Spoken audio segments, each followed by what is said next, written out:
Retired IAS అధికారి, లోక్ సత్తా party వ్యవస్థాపకులు, సోషల్ మీడియాలో ఎప్పుడూ తన మనోభావాలను ప్రజలతో పంచుకుంటూ ప్రజా సంక్షేమానికి అన్ని వేళ కృషి చేస్తున్నటువంటి జయప్రకాష్ నారాయణ గారితో జీకే డిజిటల్ న్యూస్ ప్రత్యేక ఇంటర్వ్యూ. ప్రత్యక్ష రాజకీయాల్లో కనీసం 10% ఓట్లు సంపాదించలేకపోయా. నా అంచనా తప్పింది. తొగలక్ పరిపాలనకి ఆంధ్రప్రదేశ్ వేదికగా మారింది. ఆర్థిక సుస్థిరతే మన దేశానికి ఉన్న ఏకైక ప్రత్యామ్నాయం అంటున్న జేపీ. ఇంకా అనేక అంశాలపై జేపీ గారు వివరించారు, చూద్దాం.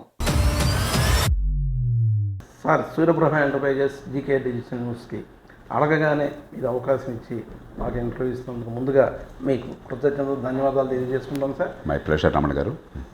సార్, మీరు సీనియర్ ఐఏఎస్ ఆఫీసర్గా ఎందరిమన్నలో పొందారు, ఎంతో మంచి సర్వీస్ చేశారు, దేశంలోనూ అనేక ప్రాంతాల్లో కూడా మీరు చేశారు.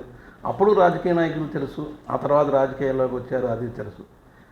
తెలిసిండి ఈ రాజకీయమైన రొచ్చులోకి ఎందుకు రావాల్సి వచ్చింది సార్? మీరు అంత ఆఫీస్లో దీనిలో రెండు అంశాలు ఉన్నాయి. ఒకటి, రాజకీయం అనేది రొచ్చుగా భావిస్తే ఆ సమాజం కాలక్రమేణా అంతరించిపోతుంది. సార్, నిజమైన రాజకీయం నా దృష్టిలో పవిత్ర వ్యాసంగం. మహాత్మా గాంధీ చేసింది రాజకీయమే. ఎవరన్నా రాజకీయం ఆయన రొచ్చులో ఉన్నాడు అంటారా? నిజమైన రాజకీయం సమాజంలో మంది హితాన్ని పెంచేది, వ్యక్తి ప్రయోజనాలని మంది ప్రయోజనాలని సమన్వయం చేసేది, తాత్కాలికమైన ప్రయోజనాలని దీర్ఘకాలిక అభివృద్ధిని సమన్వయం చేసేది, పరిమితమైన వనరులు అపరిమితమైన ఆశలు ఈ రెంటిని కలిపేది. ఇంతకంటే ముఖ్యమైనది ఇంకోటి లేదు ఒక సమాజంలో. కాబట్టి రాజకీయం, నేను ఎన్నికల్లో పాల్గొన్నా పాల్గొకపోయినా కూడా ఏనాడు రాజకీయం ఇంకొచ్చి చెడుగా మాట్లాడడం మీరు గమనించలేదు. చాలామంది ఎన్నికల రాజకీయంలో లేనప్పుడు నోటుకొచ్చింటే మాట్లాడతారు. దుర్భాషలాడటం ఫ్యాషన్ అయిపోయింది. ఒక సభలో చప్పట్లు కావాలంటే రాజకీయాన్ని తెరిస్తే బ్రహ్మాండ చప్పట్లు పడతాయి అంటే అలా ఆలోచితంగా మాట్లాడేది నాది ఎప్పుడు లేదు. కానీ అయినా కూడా రాజకీయంలోకి వెళ్ళే ఆలోచన కానీ లేకపోతే ఆసక్తి కానీ నాకు లేవు. ఎందుకని ఎన్నికల రాజకీయంలోకి రావాల్సి వచ్చిందంటే, ఈ లోక్సత్తా ఉద్యమం ప్రారంభించాక 96లో ప్రారంభించాం. 96 నుంచి ఒక 10 ఏళ్ల పాటు బహుశా ఈ దేశంలో ఏ సంస్థ సాధించాలనే మార్పుల్ని తీసుకొచ్చాం. 3 రాజ్యాంగ సవరణలు, 7-8 పెద్ద పెద్ద చట్టాలు, దేశాన్ని ప్రభావితం చేసే చట్టాలు, 4-5 మౌలిక విధానాల్లో మార్పులు, మరెన్నో చేయగలిగినాం. కానీ నాకు ఎప్పుడు ఒక స్పృహ ఉన్నది, మనం సాధించింది చాలా స్వల్పము, ఈ దేశం కోసం సాధించాల్సింది చాలా ఎక్కువ అని. నేను అన్ని పార్టీలతో అప్పుడు కానీ ఇప్పుడు కానీ చాలా సన్నిహితంగానే ఉంటాను. నేను ఈ పార్టీల్ని చాలా కీలకమైన సంస్థలుగా భావించాలి, గౌరవించాలి మనం. కానీ ఈ రాజకీయ వ్యవస్థలో మౌలికమైన మార్పులకి మన రాజకీయం సిద్ధంగా లేదని నాకు అర్థమైంది. ఎంత ప్రయత్నం చేసినా కూడా ఈ దేశ రాజకీయాన్ని మార్చాలంటే రాజకీయ పార్టీని ప్రజాస్వామికీకరణ చేయటం, ఎన్నికల వ్యవస్థను మార్చడం, ఈ డబ్బుల ప్రభావం, ఈ బ్రాంతి ప్రభావం, తాత్కాలికమైన తేలాల అవసరం లేకుండా చట్టబద్ధ పాలన తేవటం, నిజమైన వికేంద్రీకరణ సాధించడం, ఈ 4 ఈ దేశంలో ప్రజాస్వామ్యాన్ని బాగు చేయడానికి కీలకం. ఈ 4 పూర్తిగా చేయకుండా ప్రజాస్వామ్యం కావాల్సినంత ఆరోగ్యంగా ఉండదు. కానీ దానికి ఎక్కడా కూడా ఆసక్తి లేదు, ఈ పార్టీల్లో ఉత్సాహం లేదు. అప్పుడు ఇంకా కనీసం 10% మంది ఓట్లు కనుక 10 పడినట్టయితే నిరంతరం ఈ మార్పులు కావాలి అనే వాళ్ళు, అందులో సమాజం మారుతోంది. నరసింహారావు గారి పుణ్యం అని చెప్పని, మన్మోహన్ సింగ్ గారి పుణ్యం అని చెప్పని ఆర్థిక వ్యవస్థలో కొన్ని మార్పులు రావడం మొదలెట్టినాయి. లైసెన్స్ రాజ్యం నుంచి కాస్త వ్యక్తికి స్వేచ్ఛ వచ్చింది, కొంచెం పెరిగే అవకాశం ఉన్నది, మధ్యతరగతి పెరుగుతోంది, పట్టణవాసులు పెరుగుతున్నారు, యువతకి ప్రపంచం మొత్తాన్ని చూస్తున్నారు, మనం ఎందుకు తక్కువ ఉండాలన్న భావం ఉన్నది. కాబట్టి ఒక 10% మంది కనుక ఓటర్లు ఈ మౌలికమైన మార్పుల్ని మేము కోరుతున్నాము, పాతకాలపు రాజకీయం ఫెడరల్ రాజకీయం కాదని చెప్పని గట్టిగా నిలబడినట్టయితే అప్పుడు ఈ పార్టీల మెడలు వంచవచ్చు.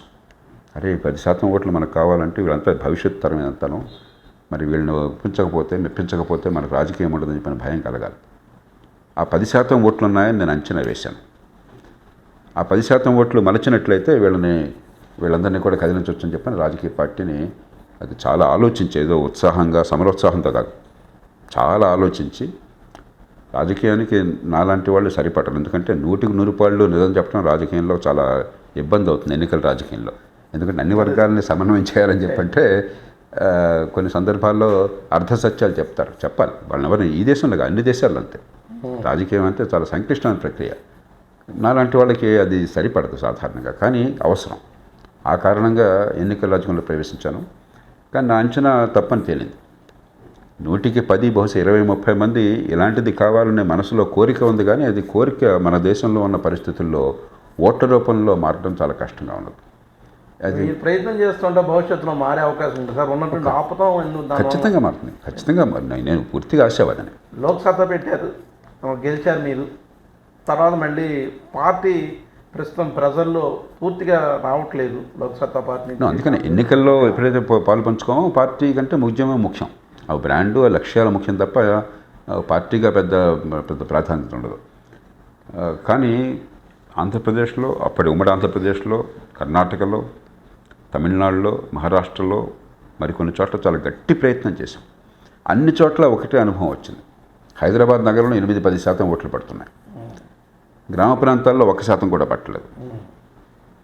మనసు లెక్క మన ఎన్నికల వ్యవస్థ, మన రాజకీయ తీరు, పార్టీల కార్యకర్తల మీద ఆధారపడి వాళ్ళ మద్దతు లేకపోతే మనుగడ సాగించడం కష్టమనే పరిస్థితి, ఇవన్నీ ఉన్నటువంటి సమాజంలో సంక్లిష్టమైన రాజకీయ ప్రక్రియ ఉంది వెనకాల. అది ఉన్నప్పుడు ఏమవుతుందంటే, మన ఎన్నికల వ్యవస్థలో ఒక ఓటు ఎక్కువ వస్తే గెలుపు, ఒక ఓటు తక్కువ వస్తే ఓటమి. అందుకని మూడవ పార్టీకి ప్రజలు ఓటు వేయరు. ఆ సంగతి నాకు తెలిసేది, కానీ ఆయన 10% అన్నారనుకో 10% కూడా లేదని అర్థమైంది. ఏమవుతుందంటే అలాంటప్పుడు ఈ పార్టీ మంచిదేనా, ఈ పార్టీ లక్ష్యాలు కోరదగ్గవేనా, ఈ పార్టీకి ఓటేస్తే మనకి ఇష్టం లేనాడు ఎవరైనా గెలుస్తాడో అన్న భయం ప్రజలను ఆవహిస్తుంది. ఆవహించి 1-2 సార్లు మీకు ఓటేసిన తర్వాత మీకు ఓటేట మానేస్తారు. ఇప్పుడు కాంగ్రెస్ చూడండి, ఆంధ్రప్రదేశ్లో ఉంది కాంగ్రెస్ పార్టీ. ఇంతకాలం ఇంత ప్రభావశీలమైన పార్టీ కదా. ఇవాళ కాంగ్రెస్కి గట్టిగా ఓటు పడే అవకాశం ఉందా? లేదు. బీజేపీ ఉంది, సొంతంగా పోటీ చేస్తే ఆంధ్రప్రదేశ్లో పోటీ అవకాశం ఉందా? 2 గొప్ప పార్టీలు, పెద్ద పార్టీలు కదా. వాళ్ళకి వనరుల లోపం ఉందా, లేకపోతే వాళ్ళకి నాయకత్వం ముఖాల లోపం ఉందా, ప్రజల్లో పార్టీ అంటే తెలియని సంతానం ఉందా? కాదు కదా. మన ఎన్నికల వ్యవస్థ అట్లాంటిది. కాబట్టి ఉన్న కొద్దికి ఇంకా పడిపోతుంది. అది తెలిసినప్పుడు మన శక్తిని, మన సమయాన్ని, మన వనరుల్ని దేశంలో మార్పు కేటాయించాలి. ఇది మార్పుకి ప్రస్తుతానికి మార్గం కాదు. కానప్పుడు మా ప్రయత్నంలో తేడా లేదు. నేను ఇప్పుడు ఒక రాజకీయ పార్టీగా ఉన్నా, ఎన్నికల్లో పోటీ చేసినా, ఒక అధికారిగా ఉన్నా, ఒక స్వచ్ఛంద సంస్థగా ఉన్నా, ఒక పౌరుడిగా ఉన్నా, నా ఆలోచనలో, నా ప్రవర్తనలో, నేను చేసే పోరాటంలో మార్పేం లేదు. ఇది కేవలం ఒక వాహనం. ఈ వాహనం పనికిరానప్పుడు ప్రస్తుతం పక్కన పెడదాం అంతే. అంతకుమించి దాని గురించి ఎక్కువ లేకపోతే మీరు అనుకున్న లక్ష్యాలకు చేరు అవ్వలేదు కదా సార్. లేదు, అధికారమే మార్గం అనుకున్నట్టయితే అది ఎట్లాగో ఇలాంటి రాజకీయానికి రాదు. మనం ఫ్రాంక్గా మాట్లాడుకుందాం. అవునండి. కాబట్టి అధికారం కాదు. ఇప్పుడు 3 రాజ్యాంగ సవరణలు ఎలా సాధించాం? నాకు ఒక ఎంపీ లేరే. 97వ రాజ్యాంగ సవరణ సహకార సంఘాల స్వయం ప్రతిపత్తి కోసం ఒక అర్ధగంటలో సాధించాను. తర్వాత కాలం పట్టింది. ఇది రాజ్యాంగ సవరణ చట్టరూపం ధరించడానికి ఒక 2 ఏళ్ళు పట్టింది. కానీ ఆ నిర్ణయం జరిగింది అర్ధగంటలో. 91వ రాజ్యాంగ సవరణ పార్టీ ఫిరాయింపు నిషేధాన్ని మరింత బలోపేతం చేయడం వగైరా, మధ్యవర్గ సభ్యుల సంఖ్యను కుదించడం. 99వ సవరణ ఈ నేషనల్ జ్యుడిషియల్ కమిషన్ ఏర్పాటైంది కేవలం లోక్సత్తా చేసిన ప్రయత్నం వల్ల. దాన్ని సుప్రీంకోర్టు నా దృష్టిలో అన్యాయంగా కొట్టేసింది. అది సరైనది కాదు. కానీ ఇవన్నీ ఎట్లా వచ్చినాయి? మనకు అధికారం అంటేనే అవుతుందంటే చాలా పొరపాటు. మంచి మనసుతో, ద్వేషరహితంగా, నిజంగా దేశ ప్రయోజనాల గురించి చాలా లోతైన ఆలోచన చేస్తూ పార్టీలందరినీ కలిపే ప్రయత్నం చేస్తే చాలా మార్పులు వస్తాయి. ఉదాహరణకి ఇటీవల కాలంలో ఈ ఎన్నికల ఎలక్ట్రల్ బాండ్స్ గురించి చాలా చర్చ జరిగింది. అసలు దాని వెనకాల మూలమంతా కూడా లోక్సత్తా చేసిన పోరాటంలో వచ్చిన చట్టమే. 2003లో, 2001లో మీకు గుర్తుంటుంది, 2001-2002లో తెహల్కా స్కామ్ ఉన్నది. అవునండి. అప్పుడు బీజేపీ అధ్యక్షులు బంగారు లక్ష్మణ్ గారు, అట్లాగే ఆనాటి రక్షణ మంత్రి మన ఫెర్నాండెస్ గారు, వీళ్ళ మీద వాళ్ళు ఏదో పార్టీ కార్యక్రమాల కోసం క్యాష్ తీసుకున్నారని ఆరోపణలు వచ్చినాయి. కెమెరా ముందు కొంతమంది దొరికారు. సరే, దేశంలో మామూలుగా అల్లకల్లోలం ఆ రోజుల్లో సోషల్ మీడియా లేకపోయినా కూడా పెద్ద గందరగోళము, పెద్ద ఘోటాలా అంటారు కదా, కుంభకోణము ఎంత. అప్పుడు నేను అన్ని పార్టీల వారందరినీ, పివి నరసింహారావు గారు అప్పుడు ఉన్నారు మాజీ ప్రధానమంత్రిగా, ఆయన కానీ, అప్పుడు అధికార కూటమిలో ఉన్నవారు వాజ్పేయి నాయకత్వం ప్రభుత్వం కానీ, అప్పుడు ప్రతిపక్షంలో ఉన్నటువంటి మన్మోహన్ సింగ్ గారు, ప్రణబ్ ముఖర్జీ గారు, కాంగ్రెస్ పార్టీ నాయకులు కానీ, అందరినీ కలిపి నేను ఒప్పించాను. కనీసం దీన్ని అవకాశంగా తీసుకుని గౌరవప్రదంగా నిజాయితీ అయిన రాజకీయం కోసం నిజాయితీగా వనరులు సేకరించి ఏర్పాటు చేద్దాము. మీరు కీలకమైన స్థానాల్లో ఉండి పార్టీలను నడుపుతూ, పార్టీ నడపాలని చెప్పంటే డబ్బు కోసం క్యాష్ తీసుకునే పరిస్థితి వస్తే అది మీకు అవమానం. అది ప్రజల ముందు దోషులైన విడాల్సిన అవసరం ఏంటి అసలు ఇది? కాబట్టి కనీసం ఆ చట్టం అనేది తెద్దామని ప్రతిపాదిస్తే అదే చట్టం వచ్చింది. అయితే ఏమైంది, ఆ చట్టం వచ్చినప్పుడు బీజేపీ ఇక నుంచి మేము క్యాష్ రూపంలో డబ్బులు తీసుకోము, ఎందుకంటే నేను ఆ చట్టంలో ఏం ప్రతిపాదించాను, చెక్ రూపంలో విరాళాలు ఇచ్చినటువంటి దాతలకి, రాజకీయ పార్టీ దాతలకి 100% పన్ను రాయితీ ఏర్పాటు చేశాం. కాబట్టి ఇక నేను మీకు విరాళం ఇవ్వాలని చెప్పంటే పన్ను కట్టి ఇవ్వాలంటే మరీ కష్టం అవుతుంది కదా, పన్ను మినహాయింపు వచ్చేస్తుంది. మీకు పన్ను ఎలాగో పడినప్పుడు మీరు క్యాష్ ఇవ్వాల్సిన అవసరం ఉంది, చెక్కే తీసుకుంటాం. అది దాని వెనకాల ఆలోచన. కానీ ఏమైంది, బీజేపీ మేము క్యాష్ తీసుకోము చెక్కే తీసుకుంటాం అంటే, అధికారంలో ఉన్న పార్టీ అయినా కూడా ఆనాడు వాళ్ళకు వచ్చే విరాళాలు 190 పడిపోయినాయి. అంటే మన దేశంలో ఉన్న పరిస్థితుల్లో చెక్ రూపంలో బహిరంగంగా విరాళాలు ఇవ్వడానికి మన పారిశ్రామికవేత్తలు సిద్ధంగా లేరు. వేరే పార్టీ వాడు మన తర్వాత సాధిస్తాడు, వేధిస్తాడు, మనకెందుకు గొడవ అంతా అని చెప్పని భయపడుతున్నారు. అందుకని చెప్పని అరుణ్ జైట్లీ గారు నాతో ఎన్నోసార్లు చెప్పారు. అరుణ్ జైట్లీ గారు అప్పుడు అన్నాడు న్యాయశాఖ మంత్రి, ఇది చేసినప్పుడు నాతో ఎన్నోసార్లు ఉన్నారు, జయప్రకాష్ గారు మీరు చాలా గట్టిగా పోరాడి మా మనదని ఒప్పించి చేశారు, మేము ఎల్కే అద్వానీ గారు మాకు ఆదేశం ఇస్తే మేము చెక్ రూపంలో తీసుకుంటామని చెప్పన్నాము, వెంటనే మాకు వచ్చే డబ్బులన్నీ పడిపోయినాయి, ఇక లాభం లేదని మేము కూడా క్యాష్ తీసుకోవడం మొదలెట్టాము, ఇది బాగోలేదని అన్నాడు ఆయన. ఆ కారణంగా ఆయన ఆర్థిక మంత్రిగా వచ్చినప్పుడు వీళ్ళ రహస్యాన్ని కాపాడుతూ చెక్ రూపంలో తీసుకోవాలని సంకల్పించి ఇది పెట్టారు. అది అద్భుతం అని కాదు, కానీ ఒక ప్రత్యేక పరిస్థితుల్లో ఒక పరిష్కారం ప్రయత్నం చేశారు, కొట్టేసింది. కానీ ఈ సమస్య డబ్బులు ఎందుకని చెక్ రూపంలో ఇవ్వటం లేదు అన్నది, చట్టబద్ధ పాలన లేని దేశం కాబట్టి ఆ చట్టం వచ్చింది లోక్సత్తా చేసిన పోరాటం వల్ల అన్నాడు. అంచేత ఖచ్చితంగా అధికారంలో ఉన్నవాళ్ళు ప్రజల్ని ఒప్పించి ప్రజలకు అర్థమయ్యేట్టు చేసి వారి మద్దతు పొంది మార్పులు సాధిస్తే అది చాలా అద్భుతంగా జరుగుతుంది. దానికి వారు సిద్ధంగా లేనప్పుడు మన పౌర సమాజం నుంచి పార్టీలకి పక్షపాతాలకు అతీతంగా వారిని కలిపి చిత్తశుద్ధితో ప్రయత్నం చేయాలి. కొన్ని సందర్భాల్లో వారి మీద పోరాటం చేసి ప్రయత్నం చేయాలి. ఉదాహరణకి నేరస్తుల వివరాలు బయటపెట్టే చట్టం వచ్చిన కారణం లోక్సత్తా చేసిన పోరాటం. ఆంధ్రప్రదేశ్లో 1999లో నేర చరిత్ర ఉన్న వాళ్ళందరి పేర్లు బయటపెట్టాం. చాలా ప్రామాణికంగా, ఎవరు కూడా వేలెత్తి చూపే అవకాశం లేకుండా చాలా ప్రామాణికంగా బయటపెట్టాం. ఊరికి పక్షపాతాలు రాగదోషాలకు అతీతంగా. చివరికి అది కోర్టుకు వెళ్తే కోర్టు అసలు ఇలాంటి వాళ్ళు కష్టపడి ఇవన్నీ బయటికి కూపీలు లాగడం ఎందుకు, వాళ్ళే ఇవ్వచ్చు కదా సమాచారం అని చెప్పి అన్నారు. రాజకీయ పార్టీలు ఒప్పుకోలే. ఆనాడు నేను పోరాడి అది విధిగా చేయకపోతే నామినేషన్ రద్దు అవుతుందని చెప్పిన ప్రకటన ఏర్పాటు చేసి దానికి సిద్ధంగా లేకపోతే ప్రభుత్వం సుప్రీంకోర్టుకి మళ్ళీ వెళ్ళి గెలిచి చేయించాం. కాబట్టి ఖచ్చితంగా రాజకీయ ప్రక్రియ ద్వారా ప్రజల మద్దతు ద్వారా చేయడం అనేది సరైన పద్ధతి. దానికి రాజకీయం సిద్ధంగా లేకపోతే మరి పౌరులు సంఘటితంగా పరిజ్ఞానంతో, నేను ఎప్పుడు చెప్తుంటాను, కలెక్టివ్ ఇన్ఫార్మ్డ్ అసర్షన్, సంఘటితంగా పరిజ్ఞానంతో నిలదేయటం నేర్చుకోవాలి. హుందాగా అయితే రస్తారోకోలు కాకుండా, జిందాబాద్ ముర్దాబాదులు కాకుండా పౌరుల చైతన్యమే సమాజంలో మార్పుకి ప్రేరణ అవుతుంది. సరే, ఈ రాష్ట్రం విడిపోయి 10 ఏళ్ళు అయింది, తెలంగాణ ఆంధ్ర విడిపోయి. ఆ టైంలో ప్రత్యేక హోదా కావాలని అడిగారా, అడగలేదా? మీలాంటి వాళ్ళు లెటర్లు రాశారని విన్నాం, అప్పట్లో అడిగారని. అసలు ప్రత్యేక హోదా ప్రతిపాదన తీసుకొచ్చింది నేను. మీరు ఇప్పటికైనా చూడండి, 2014లో అసెంబ్లీలో నేను చేసినటువంటి ప్రసంగమే ఈవేళ ఈ రాష్ట్ర విభజన చట్టంలో కీలక అంశాలను మొత్తానికి ఆధారం. ఎందుకంటే ఒక్కసారి రాజకీయ పార్టీలు రకరకాల ఎత్తుగడల్లో భాగంగా ప్రజల్ని ఆశల్ని పెంచిన తర్వాత, తెలంగాణలో భావావేశాలు పెరిగిన తర్వాత, మాకు మా రాష్ట్రం కావాలని గట్టిగా పోరాడిన తర్వాత ఇక మనం ఆపటం అనేది ఒక స్థాయి తర్వాత సాధ్యం కాదు, రక్తపాతం జరుగుతుంది తప్ప. అందుకనే నేను బహిరంగ ప్రకటించాను, రాష్ట్ర విభజన ఇవాళ అవసరము, అనివార్యం.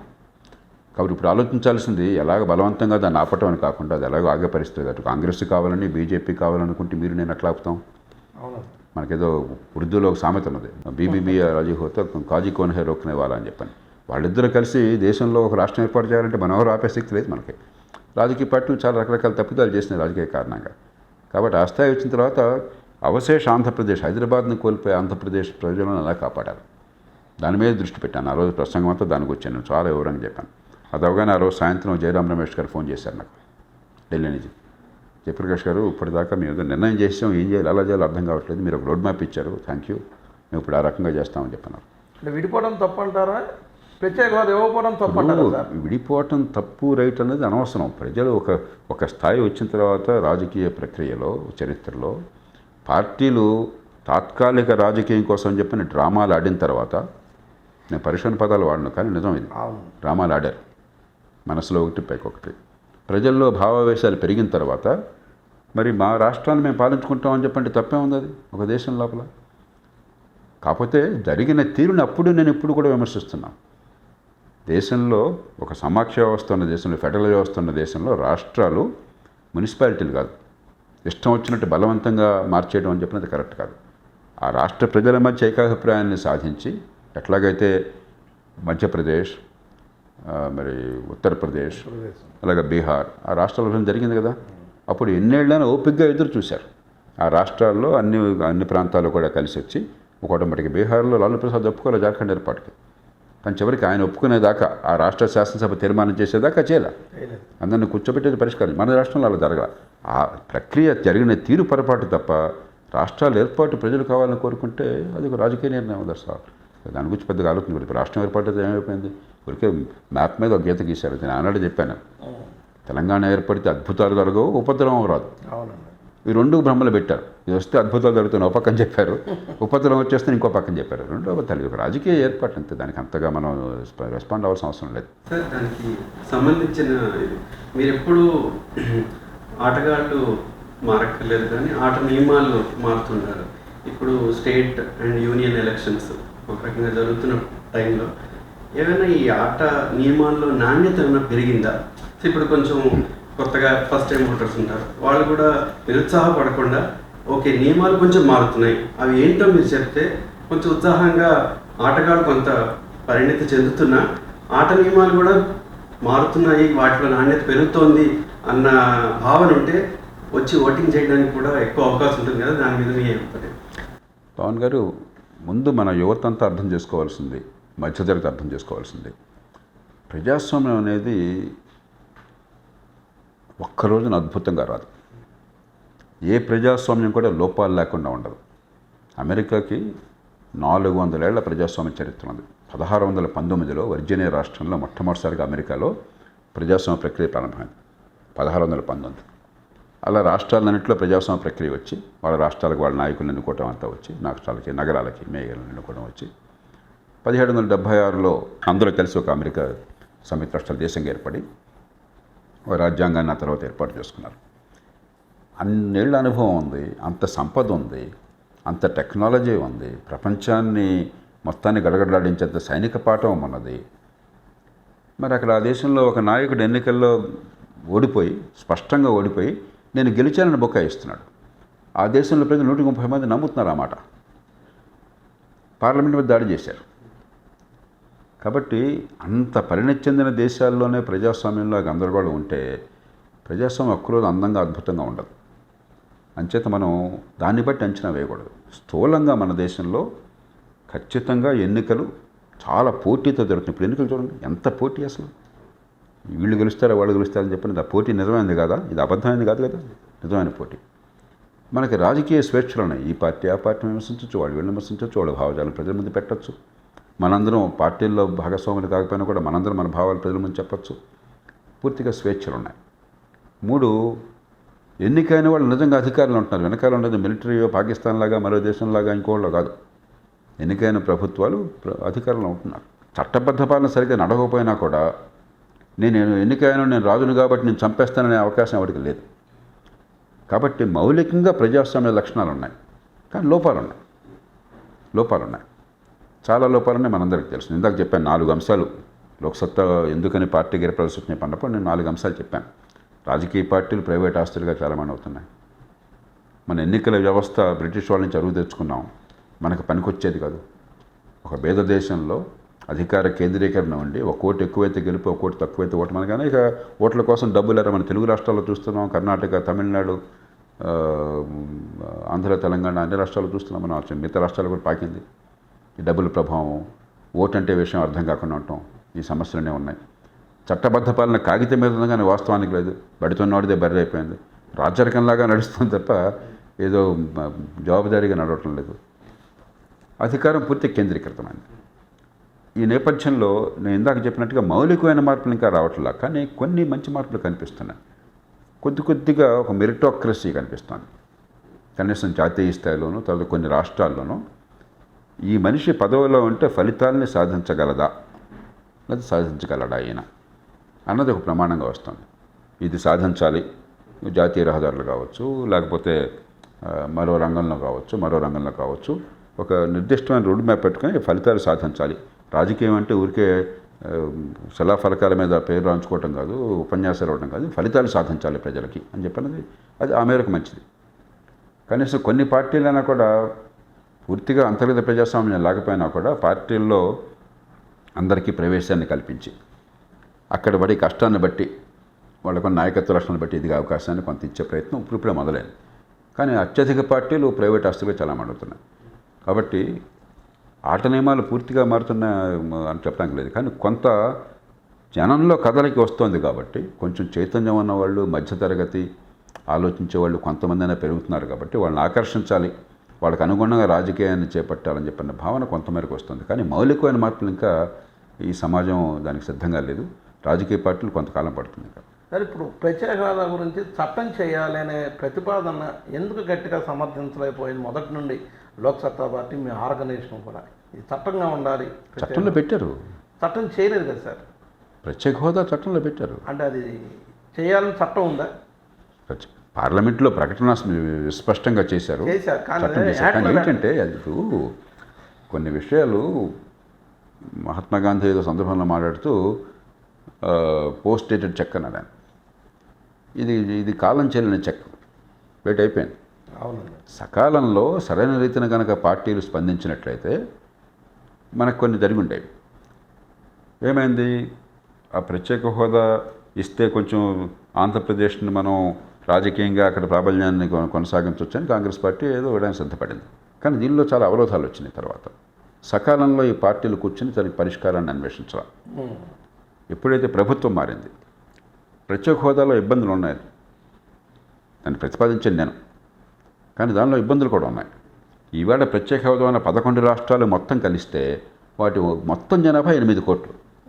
ఈశాన్య భారతంలో 7 రాష్ట్రాలు, తర్వాత సిక్కిం, తర్వాత హిమాచల్ ప్రదేశ్, మీకు ఉత్తరాఖండ్, జమ్మూ కాశ్మీర్. ఈ మొత్తం కలిస్తే జనాభా 8 కోట్లు. పేరుకు 11 రాష్ట్రాలు ఉన్నా కూడా ఒక ఆంధ్రప్రదేశ్ జనాభా 5.5 కోట్లు అయిపోయింది. బరువు పెరిగిపోతుంది. ఒక 8 కోట్ల మంది కాబట్టి కొన్ని ప్రత్యేక రాయితీలు ఇచ్చి మన దేశంలో వనరుల పంపిణీలో ఆ 8 కోట్ల మందికి ఒక 30% కేటాయించేసాం ప్రణాళిక నిధులను. ఇంకొక 5.5 కోట్లు పెరిగితే ఒక్కసారిగా మీకు మంది ఎక్కువైతే మధ్యకి పలచన అవుతుంది. కాబట్టి మౌలికమైన సమస్య ఉన్నది. రెండోది, ప్రత్యేక హోదా వల్ల రావాల్సినవన్నీ మనకు వచ్చినాయి ఒక్కటి తప్ప. ప్రత్యేక హోదా వల్ల రెవెన్యూ డెఫిసిట్ ఉంటే దాన్ని పూరించే ఏర్పాటు జరగాలి. అది జరిగింది. 2014-15 కొరత ఉంటే నా ప్రయత్నం వలన ఇటీవలనే 6 నెలల క్రితం 10,461 కోట్ల రూపాయలు మొన్న వచ్చింది. 10 ఏళ్ల క్రితం డబ్బు, ఆనాడు 9 ఏళ్ల క్రితం రావాల్సింది, మొన్న వచ్చింది. దానికి పూర్తిగా పోరాటం చేసింది, దానికి ఒక ప్రామాణికమైనటువంటి క్యాల్కులేషన్ చేసింది, ఒక జాతీయ స్థాయి కమిటీని పెట్టింది, నేనే ఏర్పాటు చేశాను. మొన్న వచ్చింది. కాబట్టి రెవెన్యూ డెఫిసిట్ ప్రత్యేక హోదా ఉన్నా లేకపోయినా మనకు అది వచ్చేస్తున్నది. 2, వెనకబడ్డ ప్రాంతాలకి ప్రత్యేక అభివృద్ధి కోసం నిధులు మనం కోరిన రావట్లేదు, దానికోసం ప్రత్యేక ఏర్పాటు చేశారు. జిల్లాకి ఎంత అని చెప్పని జరుగుతుంది. 3, మనకి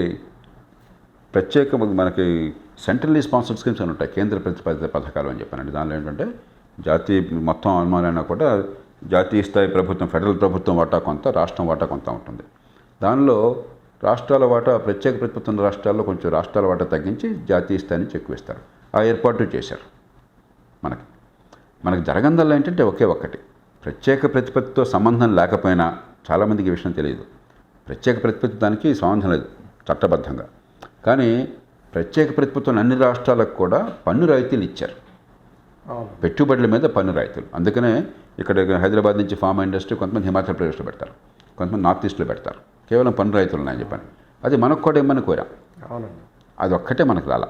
నేను అది రావడం కష్టం అని తెలుసు, ఎందుకంటే మనకు రాలేదని మనం అడిగామనుకోండి గట్టిగాను. మరి బీహార్ సంగతి అంటే బీహార్ మనకంటే పేద రాష్ట్రం కదా అప్పటికిప్పటికీ. మరి ఈ దేశం సమాఖ్య వ్యవస్థ ఉన్న దేశం కదా, బీహార్లో రాజకీయం లేదా, అక్కడ ఎంపీలు లేరా, అక్కడ పార్టీలు పోటీ పట్టలేదా? మన గొడవ మనం చెప్తాం, వాళ్ళ గొడవ వాళ్ళకు ఉంటుంది కదా. కాబట్టి అది ఆ కోరిక కూడా మనం గట్టిగా పోరాడినా కూడా చేయడం కష్టం అక్కడ. అందుకని నేనేం ప్రతిపాదించినప్పుడు మన coastal Andhra, north coastal Andhra, Uttarandhra 3 జిల్లాలు, ఆనాడు 3 జిల్లాలు, రాయలసీమ 4 జిల్లాలు, 7 జిల్లాల్లో నా అసెంబ్లీలోనే ప్రకటించాను వివరాలన్నీ కూడా. ఈ ప్రత్యేక ప్రతిపత్తిన రాష్ట్రాలతో సమానంగా వెనుకబాటుతనం ఉన్నది అక్కడ. ఇండికేటర్స్ ఏం చూసినా కూడా విద్య కావచ్చు, ఆరోగ్యం కావచ్చు, మహిళల భాగస్వామ్యం కావచ్చు, రోడ్లు కావచ్చు, మరొకటి కావచ్చు. కాబట్టి 7 జిల్లాలని మీరు తీసుకోండి. ఇలాగే దేశం మొత్తంలో అన్ని రాష్ట్రాల్లో 100-150 జిల్లాలను గుర్తించండి వెనుకబడుతున్న ఉన్నవాళ్ళు. మా 7గురికి ఏమని మేము అంటల్లా, ఈ 100 జిల్లాలకి ఇవ్వండి అని నేను గట్టిగా ప్రతిపాదన తీసుకొచ్చాను.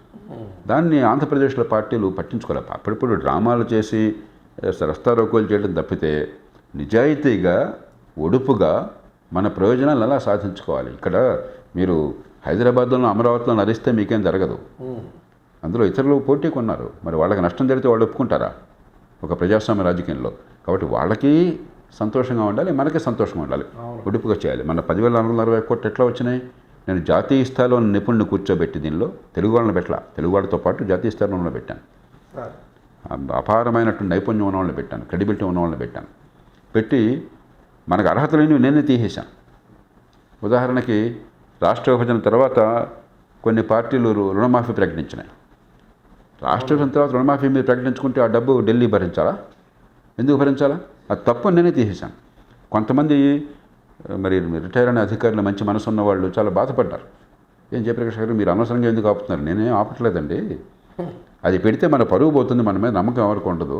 ఊరికే వీళ్ళు రాష్ట్రం కోసం వీళ్ళు కోరుతున్నారు, మీకోసం మీరు కోరుతుంటే ఎవరు పట్టించుకుంటారు? మిమ్మల్ని ఏదో అంటారు, వాళ్ళు అరుస్తాడు అనుకుంటారు, ఒక పిటిషనర్ లాగా అయిపోతారు. అలా కాకుండా ప్రామాణికంగా చిత్తశుద్ధితో విశ్వసనీయతతో చేస్తే దానికి విలువ ఉంటుంది. మీరు రాసిన మాటకి, మీరు చెప్పే మాటకి. అది తీసేశాను. అలాగే ఎక్కడ మనకి గట్టిగా పట్టుకోవాలి, గట్టిగా పట్టుకుని ఏర్పాటు చేశాను. కాబట్టి 10,441 కోట్లు వచ్చినాయి. నేను నాడు అంచనా వేసింది 10,498 కోట్ల రూపాయలు. దానిలో 10,441 కోట్లు వచ్చినాయి. అంటే 99.7% డబ్బులు వచ్చినాయి. మనం ఒడుపుగా మనకి ఎలా సాధించుకోవాలో తెలియాలి. ఇతరులకు అన్యాయం జరగకుండా ఈ దేశ ఐక్యతను కాపాడుతూ. అది చేయకుండా ఆంధ్రప్రదేశ్లో రాజకీయ పార్టీలు కేవలం డ్రామాలకు పరిమితమైనారు కాబట్టి ఆ పన్ను రాయితీ అందలేదు. అది తప్ప మిగతావన్నీ వచ్చినాయి. ఇండస్ట్రీస్ రావు, ప్రత్యేక హోదా లేకపోతే ఇండస్ట్రీస్ వస్తే వాళ్ళకి కొన్ని రాయితీలు ఉంటాయి. అదే నేను చెప్పాను కదా, పన్ను రాయితీ ఒకటి ఉంటుంది. ఈ ఇండస్ట్రీస్ కూడా రాకపోతే యువత ఇంకేం బాగుపడుతుంది సార్? దీంట్లో రాష్ట్రం ఇండస్ట్రీలు రాకుండా మీరు అడ్డుపడ్డారు ఆంధ్రప్రదేశ్లో. అంటే రాయితీలు రాకపోతే ఇప్పుడున్న డెవలప్మెంట్లో ఎక్కడ కొనాలన్న ఇబ్బంది ఉంది కదా సార్. రాయితీ ఇవ్వాలి కదా, ఇస్తే కదా ఇండస్ట్రీస్ వస్తాయి. ఇందాకే చెప్పాను అమ్మగారు, ఇప్పుడు రాయితీలు వస్తే సంతోషమే, కానీ రాయితీలు ఏ కారణంగా కష్టం అని నేను చెప్పాను. కాబట్టి మనం కనుక గట్టిగా పోనుకుని మిగతా రాష్ట్రాలను కలుపుకుని 100 జిల్లాలకి దేశమంతా ఇవ్వండి, మా 7 జిల్లాలకి ఇవ్వండి అంటే పని జరిగేది. దానికి వీళ్ళు సిద్ధపడలేదు. అది జరగనప్పుడు మనం ప్రత్యేకంగా కోరి ప్రయోజనం లేదు. 2, అది వరకు ప్రణాళిక సంఘం ఉండేది. జాతీయ స్థాయిలో మనతో సంబంధం లేకుండా ప్రణాళిక సంఘం కాదు, నీతి ఆయోగ్. ప్రణాళిక సంఘం అంటే రాజ్యాంగాతీతంగా ఒక రాజ్యాంగేతర శక్తిగా పార్లమెంటుతో సంబంధం లేకుండా ప్రణాళిక సంఘం చేతుల్లో డబ్బులు పెట్టారు. మీరు రాష్ట్రాలకు పంపిణీ చేయండి అని చెప్పని. ప్రజాస్వామ్య సమాజంలో ఎన్నికైన ప్రభుత్వాలకి, ఎన్నికైనటువంటి చట్టసభలకి తప్ప మరెవరికీ ప్రజాధనాన్ని ఉపయోగించే హక్కు లేదు. నేను ఇక్కడ బయట కూర్చున్నాను, మరి ఆంధ్రప్రదేశ్లోనూ భారతదేశంలోనూ తెలంగాణలోనూ ఖజానా నాకు అప్పచెప్పి జేపీ గారు ఖర్చు పెట్టినట్టు ఎట్లా? నాకు ఎవరిచ్చారు అధికారం? అని ముందర మనకు తినడానికి అవకాశం వస్తే మీరు రాష్ట్రంలో కొంత చెప్పేది ప్రణాళిక సంఘం నా కారణంగా రద్దు చేయాల్సి వచ్చింది. అది రద్దు చేశాక అసలు ప్రత్యేక ప్రతిపత్తి అన్నటువంటి కాన్సెప్టే పోయింది, కొత్తగా రావడం లేకుండా పోయింది. కాబట్టి ఆ నేపథ్యంలో మనం చేయవలసింది ఏంటంటే మనకు వెనకబాటు ఉన్నటువంటి జిల్లాల్లో పోల్చుకొని మిగతా జిల్లాలో, మిగతా దేశంలో ఇతర జిల్లాలను కూడా అలాంటి ఐడెంటిఫై చేసి మా అందరికి కొన్ని రాయితీలు మనం కోరితే ఓకే. అది లేకున్నా కూడా 2014-19 నుంచి పెట్టుబడులు వచ్చినాయి కదా. కియా మోటార్స్ ఎవరు ఊహించలేదే? కియా మోటార్స్ ఎందుకు వచ్చింది? ఒక పెద్ద ఆటోమొబైల్ కంపెనీ. మరి తమిళనాడులో తప్ప, చెన్నై చుట్టుపక్కల తప్ప ఆటోమొబైల్ ఫ్యాక్టరీస్ ఎక్కడ లేదు దేశంలో. మారుతి వాళ్ళు ఉత్తరాదిని పెట్టారు తప్పితే. మరి ఎట్లా వచ్చింది? మీరు మౌలిక సదుపాయాలు ఏర్పాటు చేసి పెట్టుబడి పెట్టేవాళ్ళ విశ్వాసాన్ని కలిగించి వారిని ఆహ్వానిస్తే వచ్చినాయి. మరి గత 5 ఏళ్ళుగా ఎవరు వద్దన్నారు? ఎవరు చేయొద్దన్నారు? ఒక్క పరిశ్రమ రాకుండా చేశారు. మరి అంతర్జాతీయ సంస్థలు కానీ, దేశంలో సంస్థలు కానీ 1000 కోట్లు పెట్టుబడి పెట్టడానికి ముందుకు వస్తే అరే వాళ్ళని కూర్చుని మాట్లాడడానికి మీకు సమయం లేదా? వాళ్ళని గౌరవించడానికి సమయం లేదా? మీ రాష్ట్రంలో పెట్టుబడులు పెట్టి రిస్క్ తీసుకుని వాళ్ళు ఉపాధి కల్పించే అవకాశానికి తీసుకొస్తుంటే మనం వాళ్ళకి వెర్రతివాచే పరిచి నమస్కారం పెట్టి దేవుడిలాగా పూజించాలి. సంపద సృష్టించేవాడు, ఉపాధి కల్పించేవాడు దేవుడు. ఇవాళ వాళ్ళని పురుగుల్లాగా చూస్తాం మనం, అహంకారంతోనో అజ్ఞానంతోనో. కాబట్టి పెట్టుబడులు రాకపోవడానికి ప్రత్యేక ప్రతిపత్తి లేకపోతే పెట్టుబడులు రావా? మహారాష్ట్ర ఎట్లా వస్తున్నాయి? తమిళనాడు ఎట్లా వస్తున్నాయి? తెలంగాణ ఎట్లా వచ్చినాయి? ఆంధ్రప్రదేశ్లో 5 ఏళ్లలో కొన్ని ఎట్లా వచ్చినాయి? కాబట్టి అది వస్తే మంచిదే, కానీ అది లేదు కాబట్టి అనాథ అయిపోయామని చెప్పన్నది పరిపక్వత లేని రాజకీయం. ఈ 5 ఏళ్లకి మళ్ళీ ఎలక్షన్స్ ఉండటంతో ఈ పాలసీ కంటిన్యూ, ఇప్పుడు ప్రత్యేక హోదా ఇవన్నీ యూనియన్ ఫెడరల్ లెవెల్లో, స్టేట్కి సంబంధించి కొన్ని పాలసీస్, ఇవన్నీ పాలసీ కంటిన్యూవల్ అనేది జరుగుతుంటే కనీసం ఈ గవర్నమెంట్ మారినా ఇంకో గవర్నమెంట్ వచ్చినా కూడా ఈ ఇంపార్టెంట్ యూనివర్సల్లీ యాక్సెప్టెడ్ పాలసీస్ అనేవి కంటిన్యూ చేసే మార్గాలు ఏమైనా వాటికి సంబంధించిన దీనిలో 2 ఉన్నాయి. జాతీయ స్థాయిలోనేమో మొత్తం మీద కంటిన్యూటీ ఆఫ్ పాలసీ ఉన్నది. పన్ను రాయితీల విషయంలో ప్రపంచమంతా చాలా చర్చ జరుగుతుంది. మన గోడు మనకున్నది. ప్రపంచమంతా ఆర్థికవేత్తలు చాలామంది ఏమంటున్నారంటే పన్ను రాయితీల ద్వారా ఆకర్షించే ప్రయత్నాన్ని చేయబోకండి, ఇట్లా become a race to the bottom. అమెరికాలో ఈ రాష్ట్రం నుంచి ఆ రాష్ట్రం, ఆ రాష్ట్రం ఈ రాష్ట్రంలో, అయితే దేశాలు ఈ దేశాల నుంచి ఆ దేశం ఇట్లా చేస్తుంటే ఏమవుతుంది? Race to the bottom. ఆర్థిక వ్యవస్థ కాగితం మీద పెరిగినా ఫలితాలు ఖజానాకి ప్రజలకి అందట్లా. కాబట్టి అది పద్ధతి కాదు. మీరు మంచి పరిపాలన పెంచండి, ఈజ్ ఆఫ్ డూయింగ్ బిజినెస్ పెంచండి, అట్లాగే మౌలిక సదుపాయాలను బాగు చేయండి, అవినీతిని లేకుండా తొలగించండి, చట్టబద్ధ పాలన పెంచండి, ఆరోపణలు ఆకర్షించండి. కానీ నీకు అన్నీ నేను ఫ్రీగా ఇస్తాను లేకపోతే పన్నులు లేకుండా చేస్తానని చెప్పంటే దానివల్ల తాత్కాలికంగా ప్రయోజనం కనిపించినా కూడా ఉపయోగం లేదని చెప్పిన భావన ప్రపంచం అంతా కూడా ఒక చర్చ జరుగుతుంది. మన దేశంలో కూడా చర్చ జరుగుతుంది.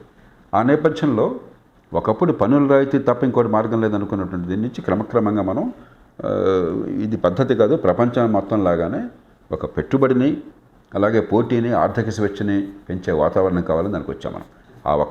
అది తప్పదు. మనం అనుభవం నుంచి పాఠాలు నేర్చుకుని ప్రతి దేశం పంథ క్రమక్రమంగా మెరుగుపరుచుకుంటుంటుంది. ఒకప్పుడు ఉదాహరణకి మనం విద్యుత్ రంగంలో నా దృష్టిలో అనవసరంగా మనకి జనరేషన్ చాలా స్ట్రాంగ్ ఇండియాలో. మన దేశంలో ఉన్న పవర్ ప్లాంట్లు అంత ప్లాంట్ లోడ్ ఫ్యాక్టర్ అంటాం, ఎంత ఉత్పత్తి చేస్తారు వాళ్ళకున్న సామర్థ్యంతో పోలిస్తే అంటే 90%, 91% ఇబ్రహీంపట్నం థర్మల్ పవర్ ప్లాంట్ ప్రపంచ రికార్డులు సాధించింది ఎన్నో సంవత్సరాలు. అసలు ప్రపంచంలో ఎక్కడ కూడా 90-95% ప్లాంట్ లోడ్ ఫ్యాక్టర్ ఊహించడానికి కూడా సాధ్యం కాదు. 60% ఉంటే బ్రహ్మాండంగా ఉన్నట్లు లెక్క కావడం. కాబట్టి జనరేషన్ మనకు ప్రాబ్లం కాదు. కానీ మనం ఏం చేసాం, విద్యుత్ రంగాన్ని లిబరలైజ్ చేసినప్పుడు మొట్టమొదటి జనరేషన్ ప్లాంట్లకు వెళ్ళాం. అది కూడా ఏం చేసాము, పవర్ టారిఫ్ ఎంత దాని మీద మనం బిడ్డింగ్ పెట్టకుండా నీ ప్రైస్ ఎంత దాని మీద బిడ్డింగ్ పెట్టాం. ప్రైస్ని బట్టి నీకు టారిఫ్ వచ్చి ఏర్పాటు చేసాం. న్యాచురల్గా నేను లంచం ఇచ్చి ఇంకో ₹1 పెంచాను ఖర్చు, నాకు ఇంకా లాభం ఎక్కువ వస్తుంది. దాని నుంచి పాఠం నేర్చుకున్నాం. నరసింహ గారి ప్రభుత్వంలోనే సోకాల్డ్ ఫాస్ట్ ట్రాక్ ప్రాజెక్టులని ఆంధ్రప్రదేశ్లో ఆనాడు నేను గట్టిగా వ్యతిరేకించి ఈ రాష్ట్రానికి అన్యాయం జరుగుతుంటే ఆపాను నేను ఆనాడు. ఇప్పుడు ఆ పాఠం నేర్చుకుని టారిఫ్ మీద పెడుతున్నాం మనం. ఎన్రాన్ గొడవ అంతా ఆ కారణంగానే జరిగింది. అంచేత అనుభవం నుంచి దేశాలు ప్రభుత్వాలు పాఠాలు నేర్చుకుంటాయి. కాబట్టి అది అనివార్యం. అంతేగాని తప్పు చేసాము, పొరపాటు జరిగింది, తెలుసో తెలియకు దాన్ని కొనసాగించాలనుకుంటే పొరపాటు. అది మినహాయిస్తే ఈ దేశంలో గత 30 ఏళ్లలో నరసింహారావు గారు, మన్మోహన్ సింగ్ గారు ఆర్థిక సంస్కరణలు మొదలెట్టిన దగ్గర నుంచి బై అండ్ లార్జ్ ఆర్థిక విధానాల్లో ఒక కంటిన్యూటీ ఉన్నది. రాష్ట్రంలో ఏమవుతుందంటే ఆంధ్రప్రదేశ్లో తుగ్గలక పాలన జరుగుతుంది, రాజధాని ఏర్పాటు జరిగింది. మరి ప్రజలంతా ముందుకొచ్చి ఒక గ్రీన్ ఫీల్డ్ సిటీ కోసం కొన్ని వేల ఎకరాలు ఇచ్చారు. ఇవాళ భూమిని సేకరించడం తల ప్రాణం తోకపడుతుంది ఈ దేశంలో. అలాంటి దేశంలో రైతులంతా ముందుకొచ్చి పెరిగే విలువ ఉన్నటువంటి భూమిలో మాకు వాటా వస్తుంది, ఈ ప్రాంతం బాగుపడితే మేము బాగుపడతామని చెప్పి ముందుకొచ్చి ఇచ్చారు. మరి రాజధానికి అక్కడ నిర్ణయం జరిగింది. ఇంకో ప్రభుత్వం వచ్చి తీసిపారేసామంటే రేపు ఇంకో ప్రభుత్వం వస్తే మళ్ళీ తీసిపారేసామంటారు. తొక్కలకు పాలన అది. కాబట్టి అధికారం ఉంది కదా అని రోజు ప్రతి మారిస్తే అది మంచి పరిపాలన కాదు. కాబట్టి ఆంధ్రప్రదేశ్లో కంటిన్యూటీ దెబ్బతిన్నమాట వాస్తవం. అది ఆంధ్రప్రదేశ్ ప్రజలు తెలుసుకోవాలి. అరే నా దగ్గర పన్ను వసూలు చేసి వాడికి పంచడం కోసం అయితే నువ్వెందుకు ప్రభుత్వం ఉంది. కాబట్టి పేదరికాన్ని శాశ్వతంగా కొనసాగించి పేదల్ని బెచ్చవాళ్ళని చేసి ఎల్లకాలం చేయిచా చద్దించే వాళ్ళగా తయారు చేశాం. మరి గత 5 ఏళ్ళుగా ఎవరు వద్దన్నారు, ఎవరు చేయొద్దన్నారు? ఒక్క పరిశ్రమ రాకుండా చేశారు. ప్రభుత్వాలున్నది ప్రజల డబ్బుని పంపిణీ చేయడం కోసం కాదు, నేను నిశ్చయంగా చెప్తున్నాను అన్నమాట.